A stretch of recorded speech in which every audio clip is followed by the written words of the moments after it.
Dillon Brooks, Bam Adebayo at Miles Turner, yan ang ating pag-uusapan. Final seconds. Bryant for the win. Bang! Dillon Brooks nagsalita na para sa ginawa nitong pang-aasar kay LeBron James lalo na sa nakaraang playoffs. Natanong kasi si Brooks mga idol sa isang interview kung naaabala ba ito dahil sa mga pang-aasar ng mga fans sa kanya. At dito nga sinabi ni Brooks na noong una daw ay hindi niya daw talaga ito nagustuhan. Kaya yun daw ang dahilan kung bakit sinabi niyang ayaw niya ang role sa pagiging kontrabida. Lalo at nakakaapekto nga daw ito sa laro ng basketball. Pero sa ngayon daw ay wala na itong apekto kay Dillon Brooks.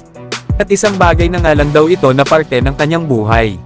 Yan nga mga idol ang mga sinabi ni Dillon Brooks. Na wala namang duda na natuto na si Brooks sa kanyang pagkakamali bagamat may angas pa rin ito. Pero hindi na gaano katulad ng dati. Na sa ngayon nga ay sa Houston Rockets na ito maglalaro. Matapos itong mag-sign ng 4 years na nagkakahalaga ng nasa $86 million. Kaya pagkakataon na ni Dillon Brooks para makabawi sa kanyang NBA career. At patunayan ang kanyang halaga sa bago niyang kupunan. Lalo at malaki ang role na gagampanan niya sa Houston Rockets kasama ang mga batang players. Pero kayo mga idol, ano ang masasabi niyo dito? Sa ibang balita naman mga idol, Bam Adebayo sinabi namang priority niya daw ang maglaro sa Pro-Ams ngayong summer at sa bawat NBA game na kaya niya. Paliwanag niya nga dito mga idol, ay marami daw mga bata at magulang ang gusto silang makita maglaro. Naaalala niya pa nga daw noong siya ay bata pa lang. Ibibigay niya nga daw ang kanyang huling dollar makita lang maglaro si Kobe Bryant. Yan nga mga idol ang mga sinabi ni Bam Adebayo. Na para nga sa kanya ay marami pang mga tao ang nagmula pa sa malalayo para lang makita sila maglaro lalo na sa mga bata.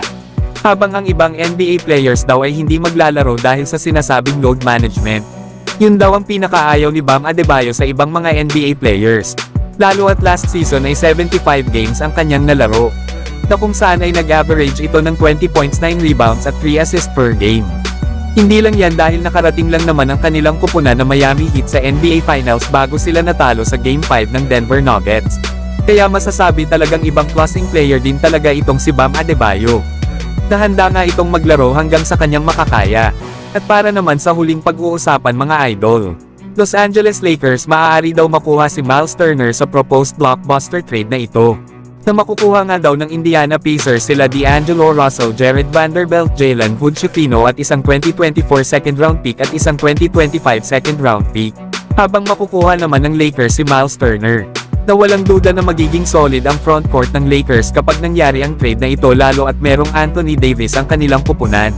Alam naman daw natin na itong si Davis ay isang prone injury. Kaya malaking bagay kung makukuha nila si Miles Turner. Na dito nga ay merong ipapalit ang Lakers sakaling hindi available si AD na makapaglaro. Lalo at itong si Turner ay talagang maaasahan sa kanyang depensa at meron din itong shooting sa 3-point area. Na kung saan ay nag-average ito ng 18.7 rebounds at 2 blocks per game. Na meron naman itong 37% sa 3-point area. Para naman daw sa Indiana Pacers ay makukuha nila ang versatile guard na si D'Angelo Russell. Na maganda nga daw itong partner ni Tyrese Haliburton sa kanilang backcourt. At makukuha din ng Pacers itong si Jalen Hood-Schifino na isang rookie na may solid defensive ability. Isa pa ay makukuha din ng Pacers ang defensive player na si Jared Vanderbilt na lalong magpapalakas sa kanilang depensa. Isama pa ang dalawang future second round picks mula sa Lakers.